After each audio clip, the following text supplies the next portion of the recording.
If we are not actively doing things to get us closer to whatever it is we are trying to achieve, why are we surprised when it doesn't happen? When you can operate your business from a place of abundance, shit's gonna work out. If we don't have that faith, that's when we start cutting corners. There's no rule book, there's no route. It is up to us to figure out how to accomplish this idea of like happiness, success. Let's talk about Everest. It is so much easier than it seemed. Oh, I did not expect you to say that. Let me put an asterisk by it. If you really want it, the goal is very clear. The summit is the goal. It's that old adage, like, it's just like when you're really busy, you manage to figure out how to do everything, but then when you have like one thing on your calendar, It never gets done. the question we have to ask ourselves is, what are we rushing towards exactly, right? Like, what am I in this big hurry to get to? Because once I get there, Then what? I think it's like that constant reminder, like, what are you doing it for? How long do you see yourself doing it? What satisfaction is it giving you? Everyone's just figuring it the fuck out. Life is hard. Like, this shit is hard. We are so excited to have today with us Krys Benyamein, who is incredible. I had the pleasure of seeing him speak in San Diego and then again at BAM Mania in Las Vegas. And every time I sit and listen to Krys, I am moved and inspired. And I see such amazing qualities in you, Krys, including your genuine care for people, your family, and your drive and motivation to be successful. And I'm truly inspired every single time. That's exactly why I was begging my producer to make sure that she got you on our show. You guys are in for a treat today, Clever Crew, because Krys is incredible. So we're just going to dive right in, Krys. Let's do it. Thank you for having me. Yes. Okay, so you've worn many hats over the years. I recently learned that you lived in Vegas and that you and I have that in common. So you lived in Vegas for a while and went to Boyd Law School. You are a realtor, a content creator, and you climbed Mount Everest. So you're just all around. You Casually. have a lot of amazing things going on. And you're also a dad, and that's, a newer dad with a baby on the way. So congratulations. Thank you. Um, Thank and so tell me a little bit about what's kind of like that is there a common thread that pulls all of those things together? Like how do you wear all these hats? you. Yeah. Well, I think like many people wearing a lot of hats, I don't wear them all very well, right? So I do my best to juggle everything. I think where I get it from is my like immigrant upbringing mentality. I think my not I think my sister and I are first generation Americans. My mom and dad are from Egypt originally. And I think when you are the product of not just an immigrant household, but a product of a family who's trying to make it, there is kind of this overlying energy of like, you got to be working hard, you got to be doing more. And then it's funny where they say you end up marrying somebody like your family, but I ended up marrying somebody who is also very driven and very motivated. So it just doesn't seem like I'm in the environment in which sitting on the couch and eating bonbons is like incredibly acceptable. Don't get me wrong, we have plenty of nights where we sit and chill. Um, but it certainly gives me this sense of satisfaction or purpose to have a lot of things in the air. It gives me a lot of stress too, and now I reevaluate what's important to me, especially as I start growing a family. Because as you guys both know, like once you have other people that are responsible that you're responsible for, it really makes you question where you're putting your time. Yeah, absolutely.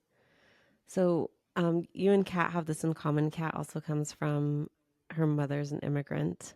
Mm-hmm. And there is, I think, that sense of making the best of this opportunity that her mom Yeah. sacrificed for. I'll let you speak a little bit about that, Kat. Yeah, no, I thank you, Candace.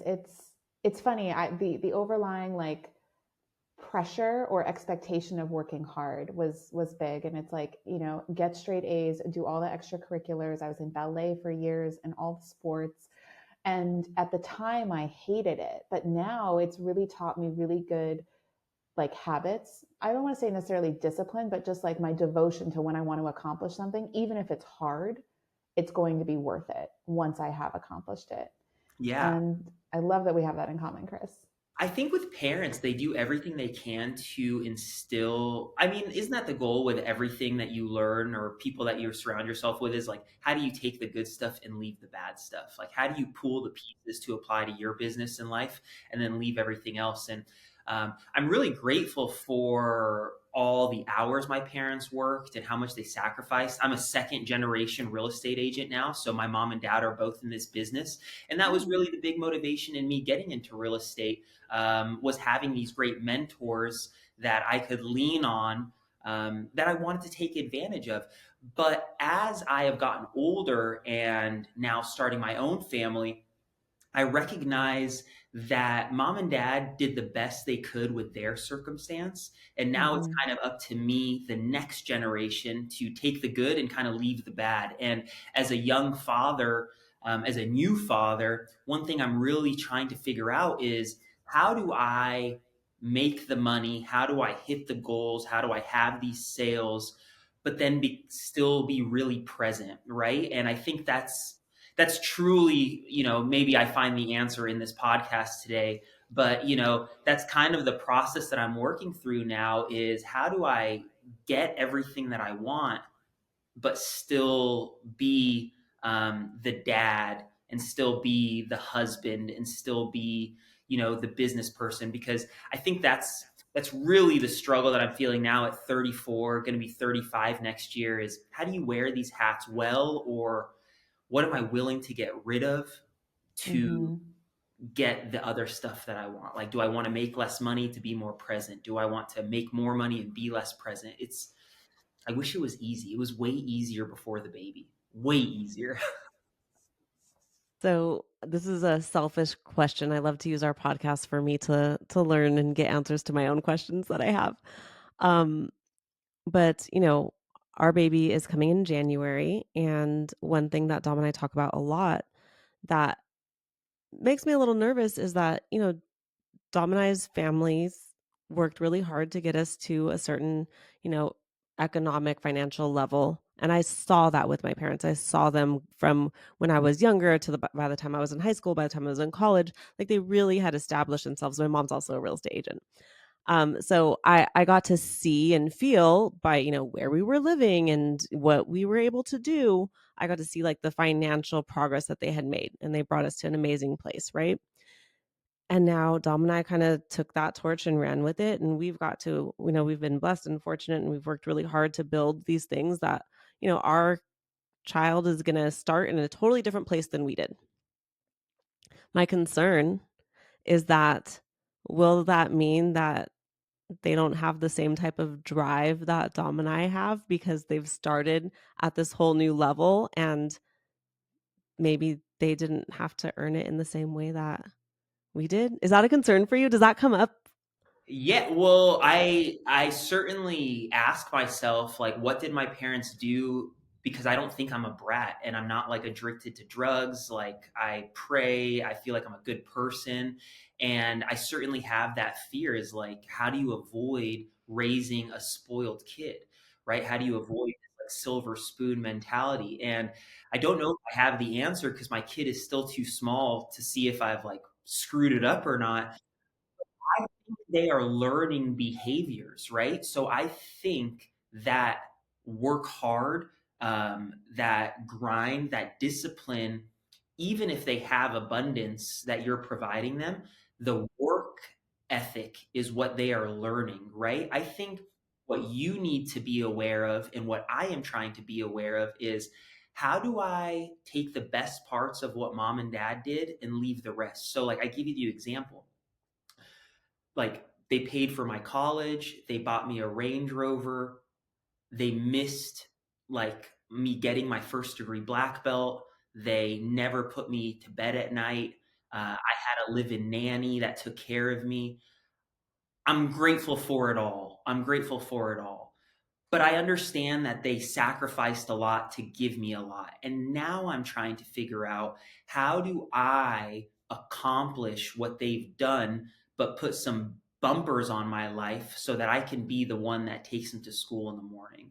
So your parents, in my opinion, sacrificed a lot so that you don't have to do the same shit that they did. And the struggle is that we have this guilt inside, and I certainly have this guilt, and you guys being business owners, I'm sure you feel this guilt. And as a woman, you wear so many more hats of like guilt and shame than, like, I think women have it so much worse because you guys now are expected to take care of a house, but you're also expected to work, right? Like women are sort of like, at this point, like women are working. But for men, we definitely get a pass when it comes to like organizing the kids' doctor's appointments or making sure the groceries are in the fridge. And I think as a woman, you're carrying a lot of these roles that like the men don't necessarily do. But the important piece, or I guess where I'm going with it for like young professionals with these kids, is like, if you have been given opportunity, to not be ashamed of it, but how do you take what your parents worked so hard for so that you make the next generation better? Because in my opinion, if I am equally as absent as my folks, then I've done something wrong. Yeah, that's not progress, right? Yeah, where's the progress? Like, I have the degrees, I speak the language, like I'm in a, like I shouldn't, I shouldn't be sacrificing my relationships for the American dream because they did that for me. Mm-hmm. Yeah. So I would just continue working hard. I don't know if that answers your question, but like, they need to see you grinding, whatever it is, wherever it is you want to grind, Mm-hmm. Yeah. and they learn that. And I think exposing them to like the way the rest of the world lives. Yeah, knowing that everything is relative. Yeah, and like maintaining perspective regardless of where you're at. I feel like can be a very humbling, grounding, thing to have for a kid. And I think especially like you living in San Diego, having access to everything in Southern California, it's really easy to see the way the rest of the world lives, right? You just like go outside and drive down the street and you can see the like abundance that we have. And I think it's just like grounding kids in that. My guy is still too young to even understand these things. He's a year and a half, but I'm certainly mindful of not wanting to raise like bratty kids. I'm also mindful of, especially now, of like, so I'm 34. I feel very grateful with where I am in my life. If I trust the universe is going to provide me success because like it's been that way my whole life, why is it going to change now? How do I want to spend my time to feel fulfilled? Like, how do I want to spend my time? Like you guys in this podcast, I'm inspired, I'm blown away. I'm like, it's not jealous. Like it inspires me, right? I'm just like, yes, these women are on the pursuit to what they want. And I think when you can operate your business from a place of abundance, like it's going to work out, like shit's going to work out. Mm-hmm. It allows you to create, to serve from a different perspective. You know what I mean? As 2024, I think a lot of your audience is real estate agents. Like a lot of people have had a hard year. A lot of people have had a very hard year. Some people are having record breaking years. Good for them. The point is, if we are so focused on, let me say it different. If we had trust that we were going to be able to like pay our bills, make the sales that we need, I think we would give the clients the attention and experience that they deserve, right? Because I know we've all been there, at least like salespeople. It's just like, oh, now that they're a client, I'm like focused on the next one and I'm not really focused on the service that I'm giving them, right? That's totally the issue in real estate, not with these podcasts, but like with so much real estate education. It's like, how do you acquire the lead? How do I get the lead? How do I like say this like objection overcoming hook, whatever it is? But we're not so focused on like, well, how do they feel when they are our client? Like, how do they feel when they're on the other side of the table? And I just feel like, especially now going into 2025, with what consumers expect, we have to trust that we're going to put food on the table. Because if we don't have that faith, that's when we start cutting corners at the buyer consult. That's when we start cutting corners at like the listing presentation when you're showing the houses, but you want to like skip a house because you're too eager to like, I don't know, get home.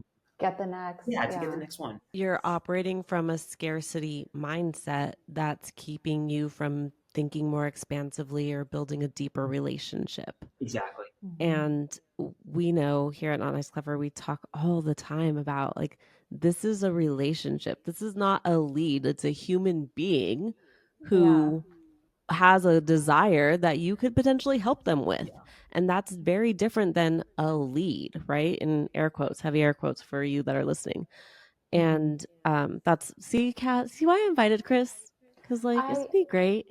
He is amazing. I'm so glad. Yeah, Clever Crew, you owe all of your gratitude to Candace for Thank you. advocating. But no, so much resonance on so many levels. I think, Krys, I would love to see as a civilian, because I'm not a real estate agent and my parents weren't ones like, you and Candace, but I would love to see more loyalty driven and more experience driven initiatives and activities from agents and really prioritizing the lifetime experience and the lifetime value of having a client that always rewards you or refers you or shouts your name, like you had mentioned Dan McKinnon talking about Candace and I before you hopped on here. We didn't pay him to do that. We didn't ask him to do that, but we always go the extra mile. And it's like the moment somebody's a client, it's not like we're just like on to the next. Like that's the beginning. totally. I think with sales or real estate sales, and that's what's funny about this business, I even ask myself internally, is you have a lot of real estate agents that seem to be working towards a means to an end.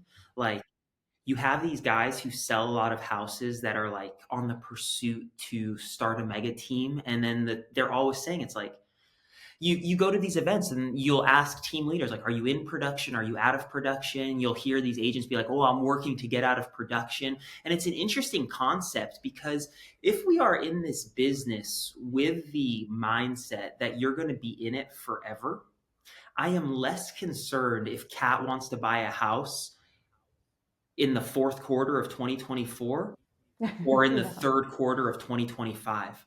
Because one way or another, you're going to buy a house. And one way or another, if I'm in this business, you're going to buy a house with me. So why like not operate from that mindset?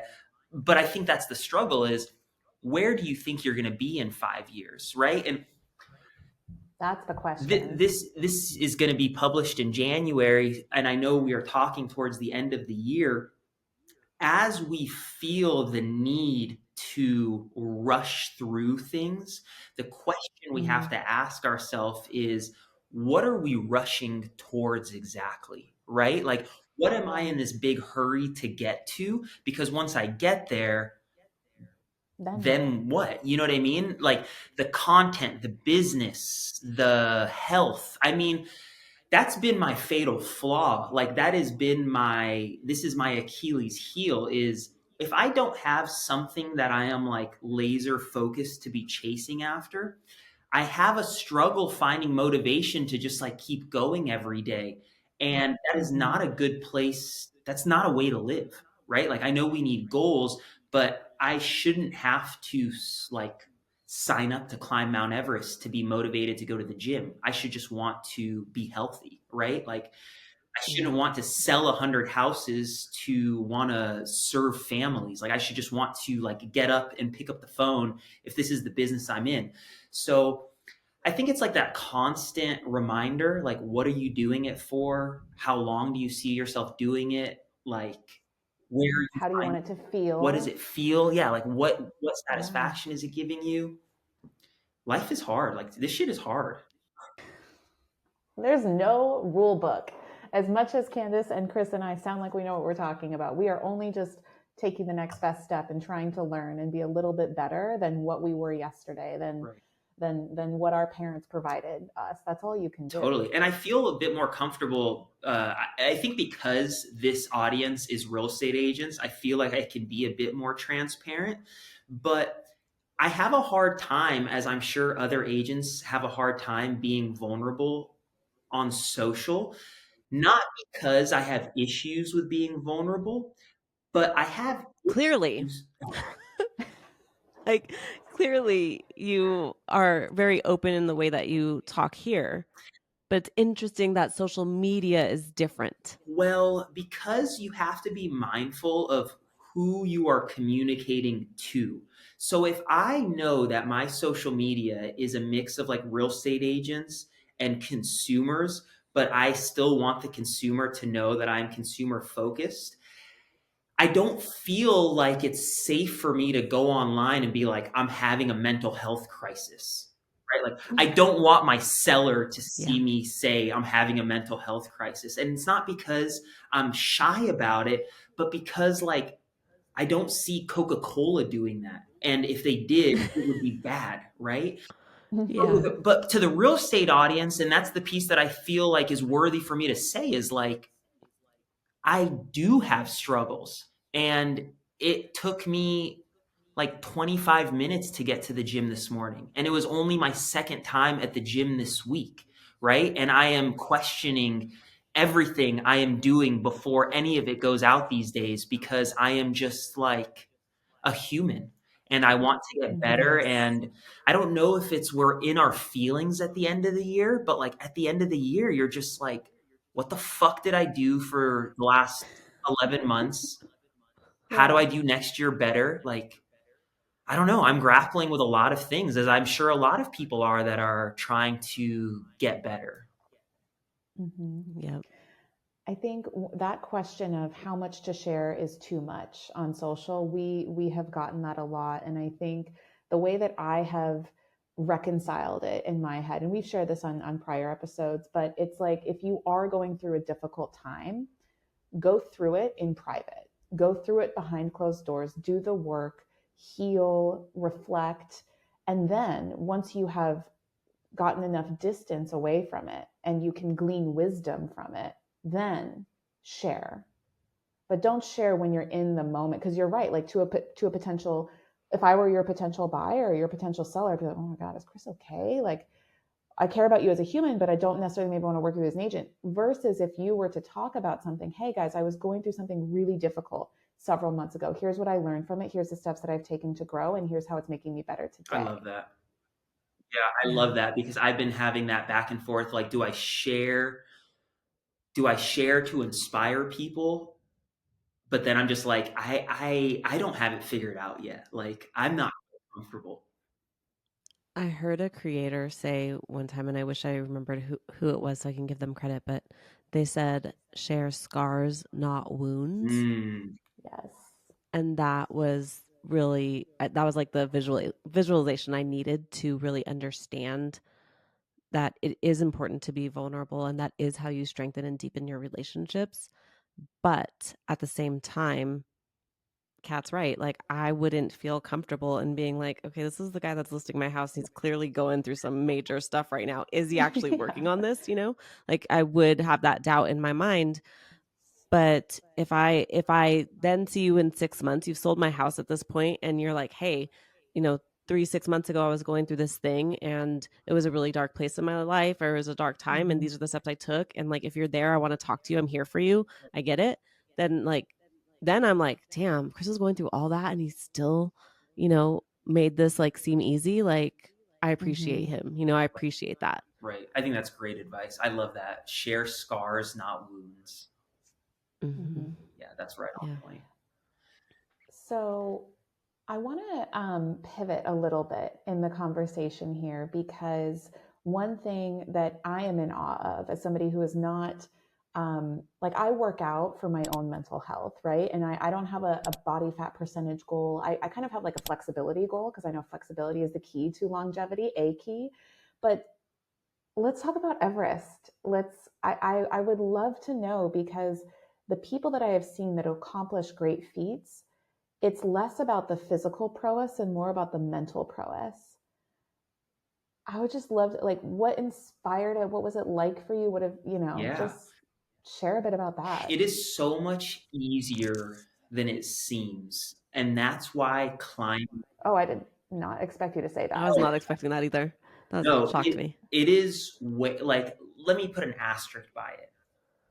If you really want it, it is way easier than it seems. And let me tell you why. in life, as mom, dad, business owner, husband, there's no rubric, there's no rule book, there's no route. It is up to us to figure out how to accomplish this idea of like happiness, success. It's so amorphous. With mountains, it is crystal clear. Like there is a summit, there is a top, there is a very clear success or failure, there is a very clear route.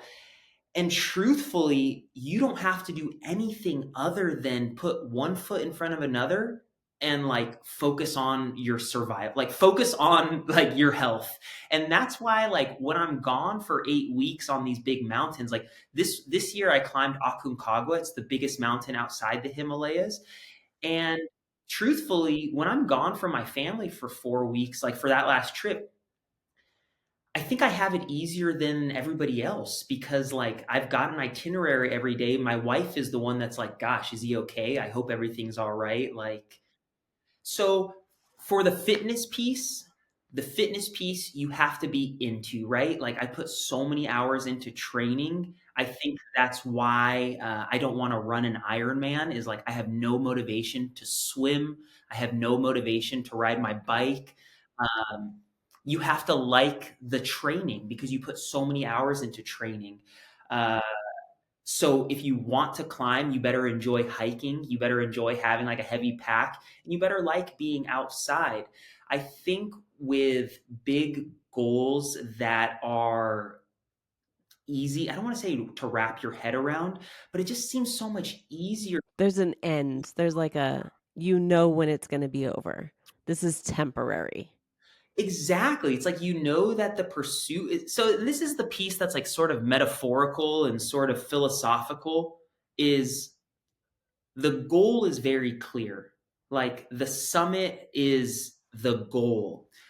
But what I've discovered in hindsight from having gone on like multiple expeditions, like Everest is the biggest mountain that I've climbed, but it's not the only mountain, is I like myself better when I'm chasing something like that because it requires me to put everything else in the right compartments. You know what I'm saying? Like, I feel Mm-hmm. like when I am climbing Mount Everest or Aconcagua, when I know that I have to be at the gym at 5 in the morning, but I also have to like get my calls done. I also have to make sure that I'm at dinner. Like, it's that old adage, like if you have nothing to do, like idle time is the devil. Like what's that phrase? Mm. It's just like when you're really busy, you manage to figure out how to do everything, but then when you have like one thing on your calendar, It never gets Yeah. done, and you just like bump it and bump it and bump it and bump it. Yeah, yeah.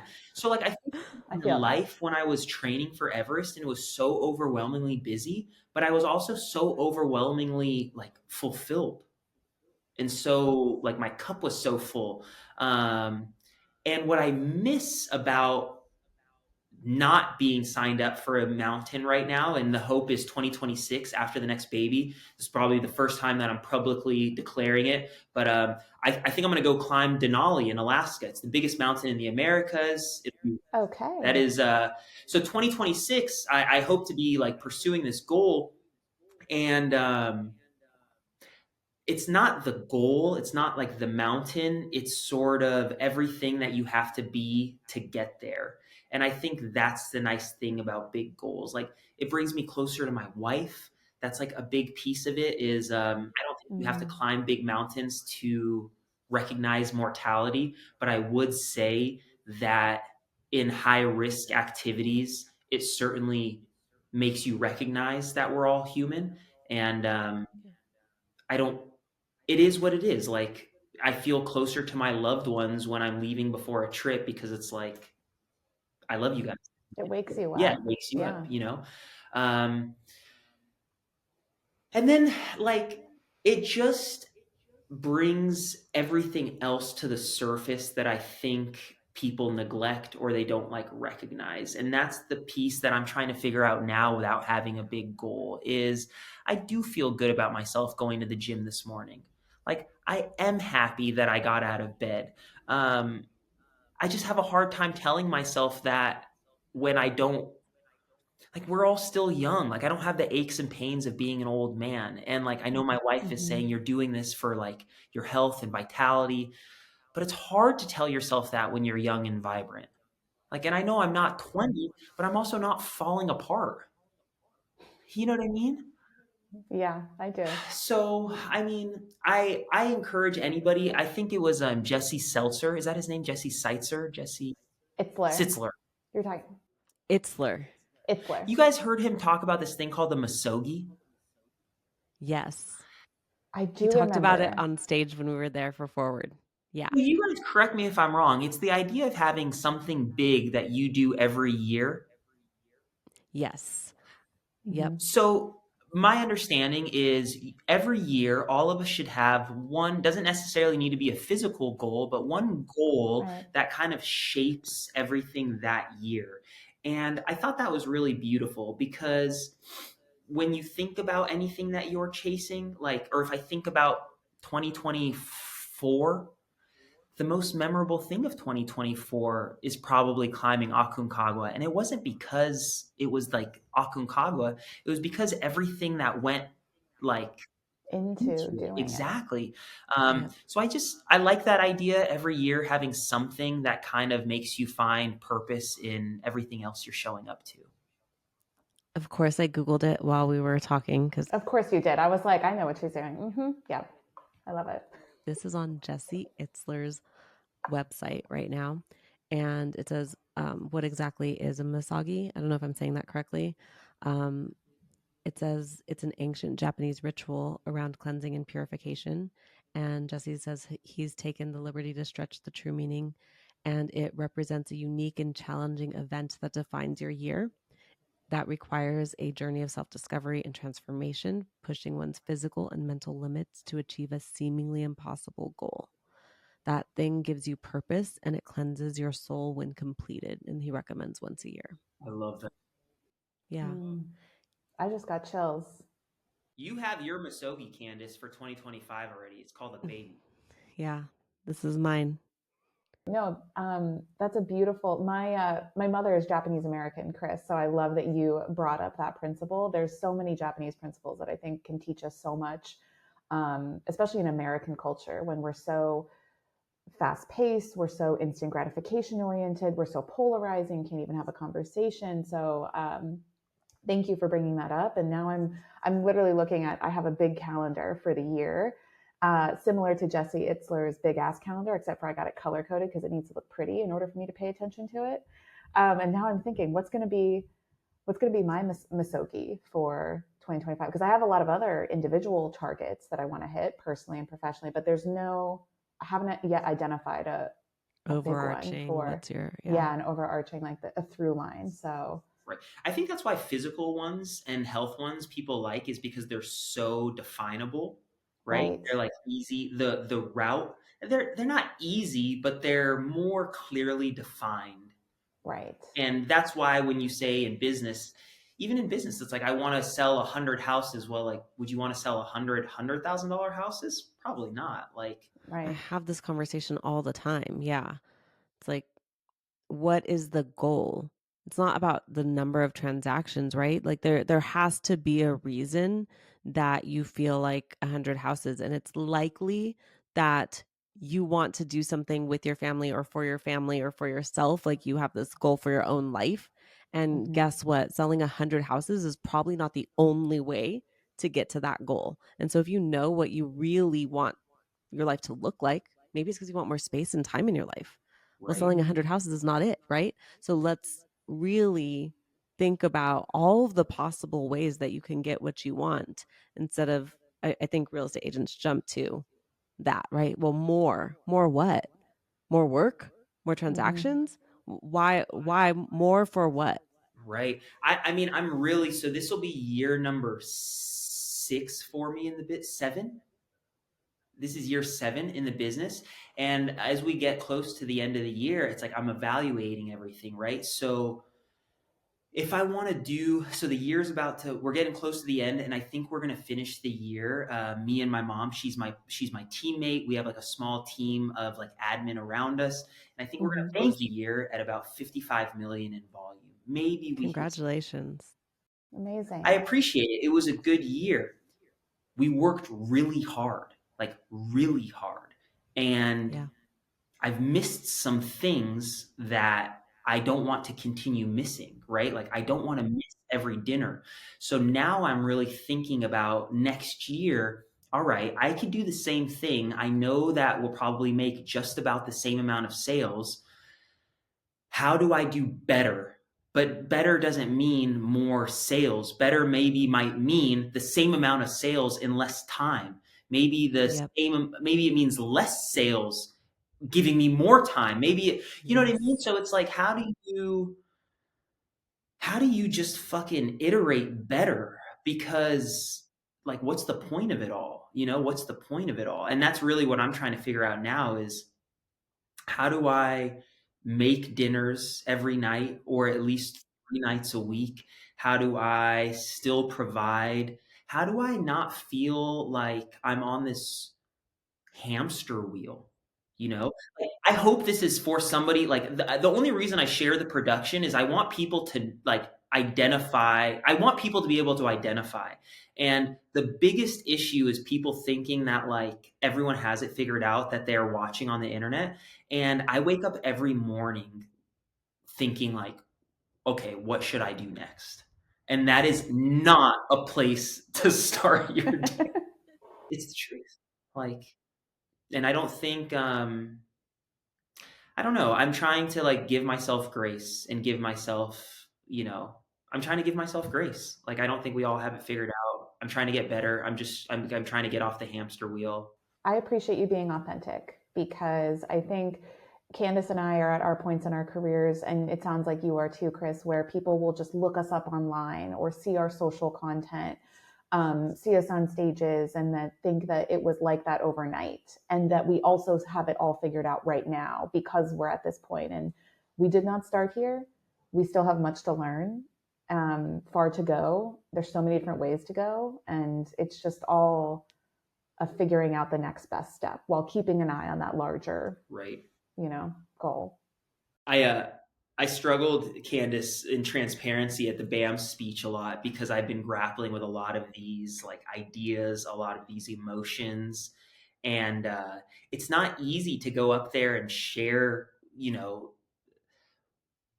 how you feel or share with people what they should be doing to sort of elevate themselves when you are sort of having a hard time taking your own advice. That's why I had a feeling we were going to get into some of this stuff, and I was like, "This is going to be therapeutic for you, Krys. This is going to be helpful." We got you.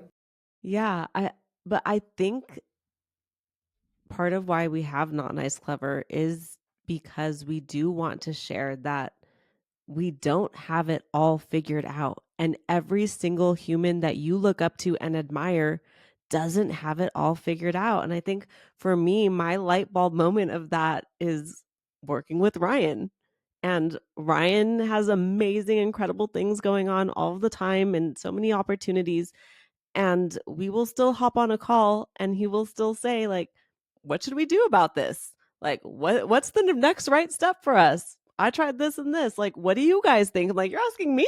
You're asking me? Like, and but of course, every leader is asking for support, finding the right next person to take them to the next level, right? To help them along the journey. They're looking back to mentors and coaches and their employees, and they're looking to hire the perfect person to help them get to the next place.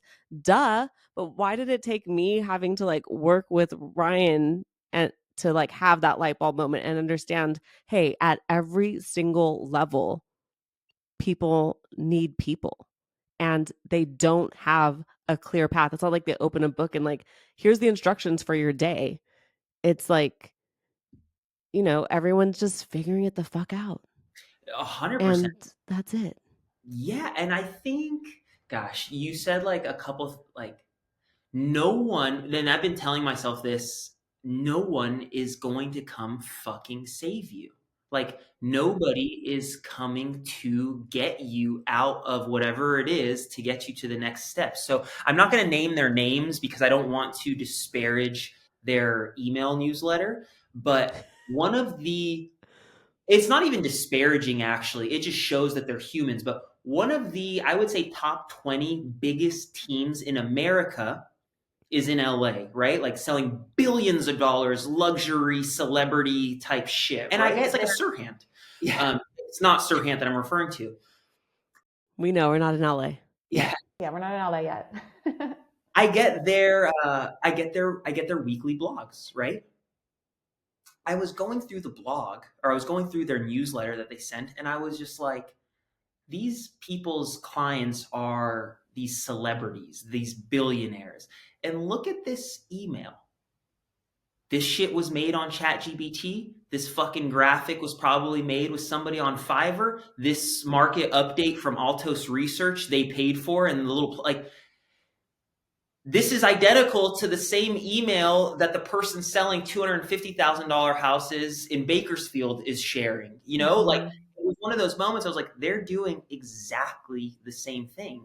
Like, exactly the same thing. And then when I thought to myself, nobody is going to bring you into the market that you want to bring into, Krys. Like, nobody's going to call you and say, come list this $10 million house. Like, nobody's going to call you and say, come like get on this stage, right? Like, if we are not actively doing things, even if they're little things to get us closer to whatever it is we are trying to achieve, why are we surprised when it doesn't happen? You know? Mm-hmm. Like, why are we surprised it doesn't happen? Maybe little things will get sprinkled in your life as an opportunity, but you know, like even my speaking opportunities, like I'm so blessed that I get asked a couple times every year, but I bet you that if I were to put my hand out there and say, guys, I want to do this more, I bet you I would speak more. Yeah. You know, and I think there's like a big piece of like us expecting, or it's not expecting, it's like hope. We hope the universe is going to do something for us, and it's not. Mm-hmm. I think that's also tied to a mindset of maybe not feeling good enough or not feeling worthy. So you don't want to ask for the opportunity because maybe you don't feel like you've earned it in some way, or there's another person in LA or Orange County who's doing more than 55 million. So why should you be the person speaking on that stage, right? That's what I hear from my clients. I'm sure Kat hears kind of similar things like, who am I to do this thing? Who am I to ask for space at that event? And who are you? Because all these motherfuckers are doing the same shit, and like the haters are going to hate anyways. I think about that stuff. The haters hate themselves, so like that's not going to change. They just need to like pick a new target to project onto. So like let them do them. And right? They were going to shit on whatever we were doing, even if we didn't do it. Like, they're hating on us with whatever we're actively doing. They're hating on us with whatever we would be doing in the what we should have been doing. Like, yeah.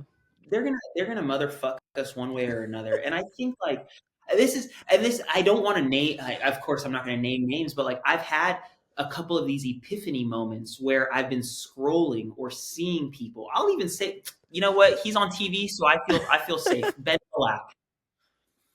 I see Ben Black pushing his course. Yeah. And I see Ben Black doing all these things. I get his emails. Yeah, I get his emails. I see all this shit. And respectfully, I don't think Ben Black is like anything that I can't be. Correct. And no, but he's in my inbox and you're not, Krys. And like that's the thing, right? But you could absolutely be in everyone's inbox. And it's just like that's what I try to teach my clients. And I'm also telling myself right now, because I'm not on my email game like I should be at the moment.